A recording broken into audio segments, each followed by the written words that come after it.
Hello guys, सबैजनालाई स्वागत छ मेरो च्यानलमा। अनि तपाईहरु नयाँ हुनुहुन्छ भने सबैजनाले सब्स्क्राइब गरिदिनु होला। अनि कस्तो लाग्छ भिडियोहरु हजुरहरुले कमेन्ट गर्न सक्नुहुन्छ। आज चाहिँ म रुमबाट भ्लग स्टार्ट गर्दै छु।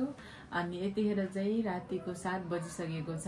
मेरो चाहिँ आज काठमाडौँको यात्रा रहेको छ।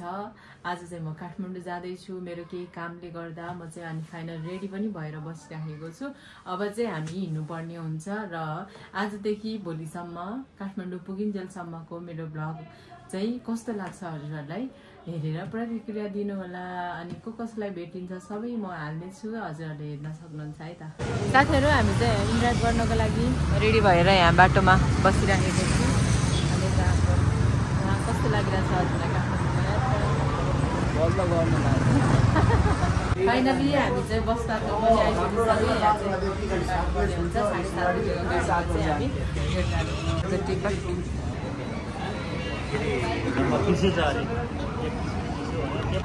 त्यहाँ रहेको छ। हामी चाहिँ टिकट पनि काटिसक्यौँ।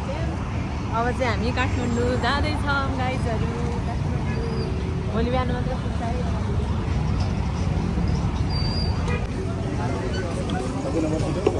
हुन्छ बी साइडको हैन? बीको 9 र 10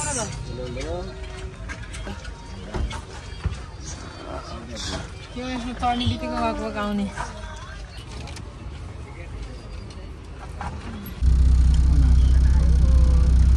मिठो मिठो खानु हुँदो रहेछ गाडीमा नि है तपाईँले। कसले खोल्साइदिएको तपाईँलाई आना?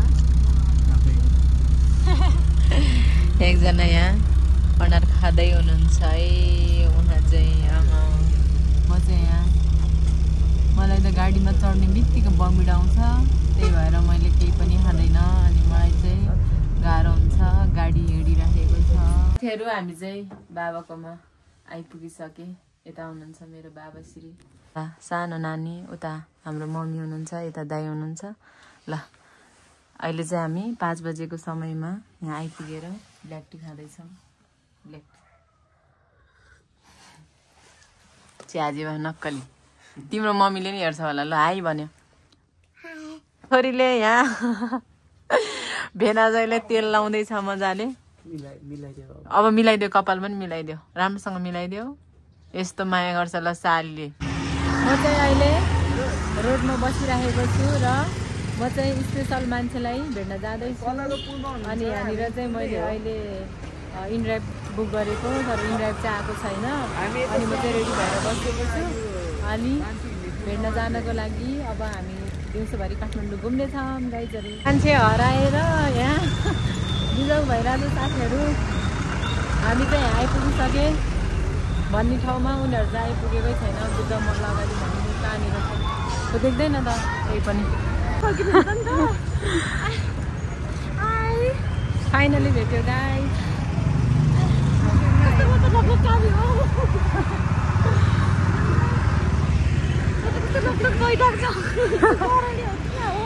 किन डर? खुसी हुनु न। साथी कानिरहेको रहेछ। सन्चै हुनुहुन्छ? मोटै बाहिर निस्किन लाग्यो तपाईँको त। म खुसी छु है, म एकदम खुसी छु गाइजहरू।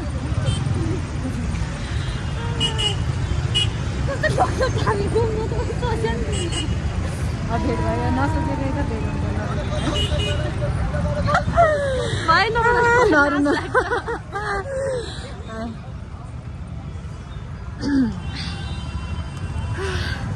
खुसी लाग्यो, भेटेर एकदमै खुसी लाग्यो। मेरो बहिनीसँग भेट भयो गाइजहरू, साथीहरू। 13-14 वर्षपछि भेट भयो।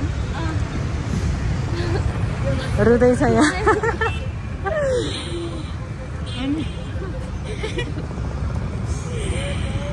उड्नु न, केही हुँदैन कि?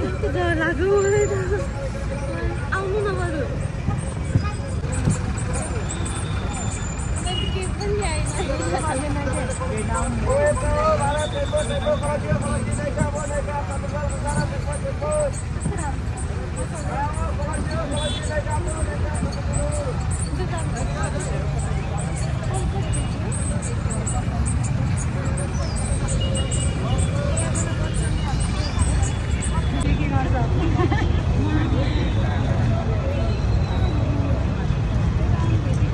13-14 वर्ष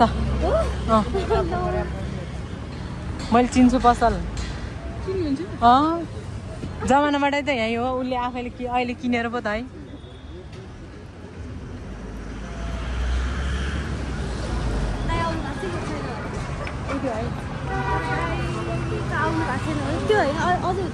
पल्लोपट्टि ए कान्छा रहेछ हेलो हेलो हेलो नमस्ते सन्चै हुनुहुन्छ ल कान्छा भएन अझ ऐनामा देख्नु भएन दाइ आउनु भएको छैन के भन्नुभयो इन्टरभ्यू बिहान उसमा लाइभमा देखिरहेको थिएँ मैले के भएको गालामा घाउ हजुरले हो हजुर गालामा घाउ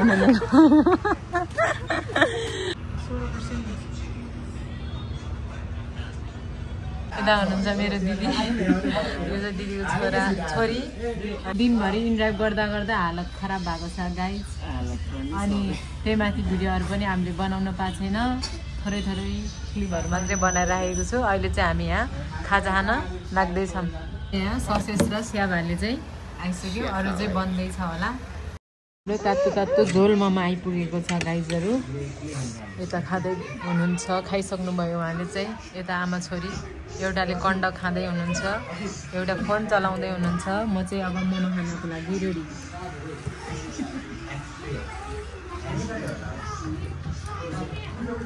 कस्तो मिठो झोल झोल चाहिँ एकदम मिठो छ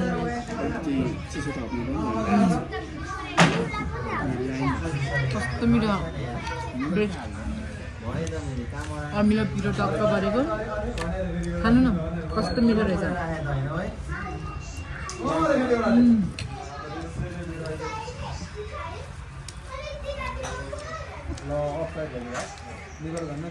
मेरो फोटो खिच्दै हुनुहुन्छ आमा आइफोन 17 होला यो त छोरी के खानु बाजुले यो मिठो छ ल टिकटकमा होइन युट्युबमा ल खाना पकाउने होइन आज चाहिँ म फुपूको घरमा आएको यता हाम्रो फुबाजी हो यता चाहिँ फेरि गर्नुहोस् यता चाहिँ दिदीबहिनी यता चाहिँ म छु यता कराई अनि यहाँ मासु यता के मासु हो यो भैँसी ए दाल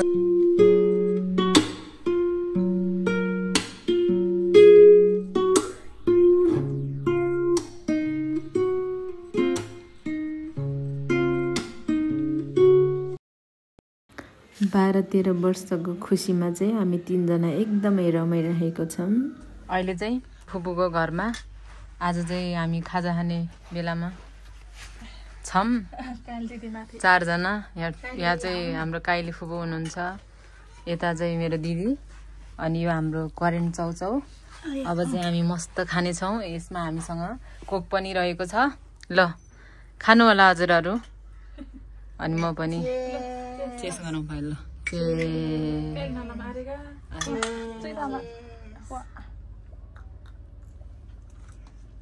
एकदमै मिठो अनि यो चाहिँ हाम्रो दिनेश दाइले किनिदिनु भएको करेन्ट चाउचाउ अन्डा चाहिँ घरकै छ यो चाहिँ सम्झनाको लागि केही भोलि वर्ष अब सम्झनाको लागि राख्नुपर्छ भिडियोहरू